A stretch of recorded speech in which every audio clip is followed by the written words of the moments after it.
बिस्मिल्लाहिर्रहमानिर्रहीम। अस्सलामुअलैकुम।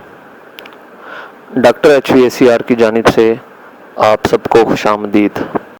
आज के वीडियो लेक्चर में हम वाटर कूलर की इलेक्ट्रिक वायरिंग डायग्राम बनाना सीखेंगे। हमें पता है कि इलेक्ट्रिक वायरिंग डायग्राम किसी भी रेफ्रिजरेशन एयर कंडीशनिंग मशीन को की वायरिंग को और उसके फंक्शन को समझने के लिए बेहद ज़रूरी है। तो आज हम बात करेंगे वाटर कूलर की इलेक्ट्रिक वायरिंग डायग्राम की। तो सबसे पहले हम ये देखेंगे कि वाटर कूलर में कौन कौन से ऐसे हिस्से हैं जो बिजली की मदद से चलते हैं या बरकी सर्किट में कंट्रोल्स के तौर पर इस्तेमाल किए जाते हैं। तो वाटर कूलर में सबसे पहला बिजली से चलने वाला मेन हिस्सा उसका कंप्रेसर होता है।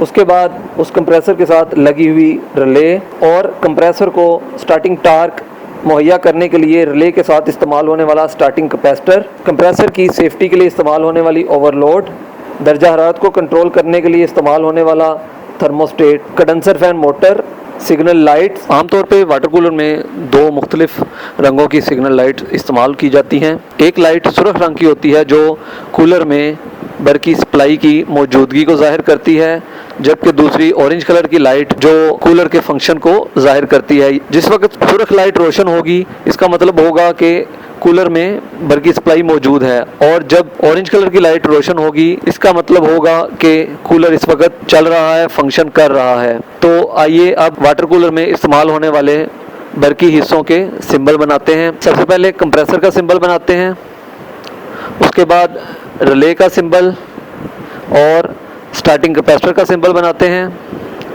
फिर ओवरलोड का सिंबल बनाते हैं, उसके बाद थर्मोस्टेट का सिंबल बनाते हैं, फिर कंडेंसर फैन मोटर का सिंबल बनाते हैं और आखिर में सिग्नल लाइट्स के सिंबल बनाते हैं। तमाम सिंबल मुकम्मल होने के बाद वायरिंग का आगाज़ करते हैं। हमें पता है कि हमारे पास दो पॉइंट्स मौजूद हो जिन पर 220 वोल्ट की बरकी सप्लाई मुहैया की जा सकती है ताकि सर्किट को चलाकर फंक्शन चेक किया जा सके। सबसे पहले फेज वाले पॉइंट से एक तार थर्मोस्टेट के एक पॉइंट पर लगाते हैं, उसके बाद थर्मोस्टेट के दूसरे पॉइंट से तार आउट करके या निकाल के ओवरलोड के पहले पॉइंट पर लगाई जाती है और ओवरलोड का पॉइंट बराह रास्त कंप्रेसर के कॉमन पॉइंट के साथ जोड़ दिया जाता है। उसके बाद स्टार्टिंग कैपेसिटर को रिले के साथ जोड़ने के लिए उसके कनेक्शन करेंगे और बरकी सप्लाई के मेन पॉइंट से न्यूट्रल पॉइंट को रिले के मेन पॉइंट के साथ या रिले के लाइन पॉइंट के साथ जोड़ देंगे। अब रिले के मेन पॉइंट को या कॉइल वाले पॉइंट को कंप्रेसर के रनिंग पॉइंट के साथ और रिले के स्टार्टिंग पॉइंट को कंप्रेसर के स्टार्टिंग पॉइंट के साथ जोड़ेंगे।